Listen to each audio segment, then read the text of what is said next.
Hello friends, నమస్తే. Welcome to food court kitchen. Friends, ఈరోజు నేను మీతో షేర్ చేసుకోబోతున్నాను సూపర్ ఫ్లఫీగా సాఫ్ట్గా ఆమ్లెట్ని ఎలా ప్రిపేర్ చేసుకోవాలో. మరి ప్రాసెస్లోకి వెళ్దామా? ఇప్పుడు చేసే ఆమ్లెట్ కాకుండా కొంచెం డిఫరెంట్గా ప్రిపేర్ చేసుకుందాము. సో ముందుగా మనకి ఎగ్స్ కావాలండి. సో ఇక్కడ నేను 2 ఎగ్స్ తీసుకున్నాను. మీకు ఎన్ని కావాలంటే అన్ని తీసుకోవచ్చు.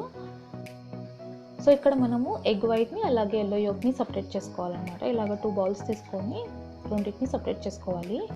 సో ముందుగా ఎగ్ వైట్ని బీట్ చేసుకుందామండి. సో ఇలా బీట్ చేస్తున్నప్పుడు దీని యొక్క టెక్స్చర్ అనేది చేంజ్ అవుతుంది అనమాట. అలాగే కొంచెం టైం టేకెన్ ప్రాసెస్ అండి. ఎలక్ట్రికల్ బ్లెండర్తో అయితే ఫాస్ట్ అవుతుంది. చూస్తున్నారు కదా, ఈ విధంగా అవుతుంది. సో ఇలా బీట్ చేస్తూ ఉన్నప్పుడు ఎగ్లో ఇలా ఫ్రాతీనెస్ అనేది ఫామ్ అవుతుంది. సో ఒక క్రీమీ టెక్స్చర్ లాగా వస్తుంది అనమాట. అంతవరకు మనం దీన్ని బీట్ చేస్తూ ఉండాలి. చూస్తున్నారు కదా, ఈ క్రీమీ టెక్స్చర్ అంటే ఇట్లా తీసినప్పుడు కూడా అది కిందికి పడిపోదు అనమాట. అలాగే ఇప్పుడు ఎల్లో యోక్ని కూడా మనము కొంచెం సాల్ట్ యాడ్ చేసి దీన్ని కూడా బీట్ చేసుకుందామండి.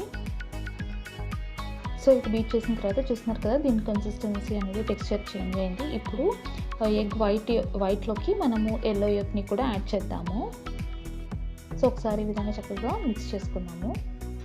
సో ఇప్పుడు ప్యాన్ పెట్టుకొని బటర్తో కోట్ చేసిన తర్వాత మనం రెడీగా పెట్టుకున్నటువంటి ఎగ్ మిశ్రమాన్ని ఇప్పుడు వేసి కొద్దిసేపు లిడ్ పెట్టి కవర్ చేసి కుక్ చేసుకోవాలి. సో కాసేపు తర్వాత లిడ్ ఓపెన్ చేసి చూసినట్లయితే చూసినారు కదండి, ఆమ్లెట్ అనేది ఎంత ఫ్లఫీగా వచ్చింది కదా. ఇప్పుడు మనము దీనిపైన పెప్పర్ పౌడర్ని స్ప్రింకిల్ చేసుకున్నాము. సో పెప్పర్ పౌడర్ కూడా స్ప్రింకిల్ చేసిన తర్వాత ఎగ్ని ఇప్పుడు జస్ట్ ఫోల్డ్ చేసుకుందామండి. చూసినారు కదా ఎంత ఫ్లఫీగా వచ్చిందో.